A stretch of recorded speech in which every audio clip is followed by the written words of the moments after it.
Ada yang tertanya-tanya, jika air mengandungi hidrogen yang boleh terbakar, kenapa kita masih perlu bersusah payah membeli petrol yang mahal? Mudah, jawapannya petrol adalah bahan api yang aktif. Apabila ia terkena percikan api dalam enjin, ia meletup dan menghasilkan tekanan yang sangat kuat untuk menggerakkan tayar. Air pula sebenarnya adalah hasil sampingan daripada hidrogen yang sudah pun habis terbakar. Ibarat abu kayu selepas unggun api padam, air tidak mempunyai tenaga tersimpan yang boleh dihasilkan tenaga untuk menggerakkan enjin.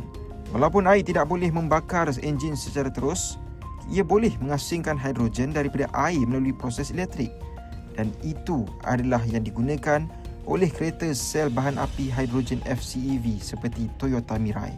Kenapa hidrogen boleh jadi pilihan terbaik? Kerana ia mempunyai isian yang pantas. Boleh isi tangki hidrogen hanya mengambil masa 3 hingga 5 minit. Dan ia juga menghasilkan jarak jauh yang mana kereta hidrogen mampu bergerak lebih jauh berbanding kebanyakan kereta elektrik dan isian petrol. Ketiga, asap yang keluar daripada exhaust kereta hidrogen hanyalah wap air bersih dan bukannya gas karbon monoksida. Walau bagaimanapun, ada juga cabaran.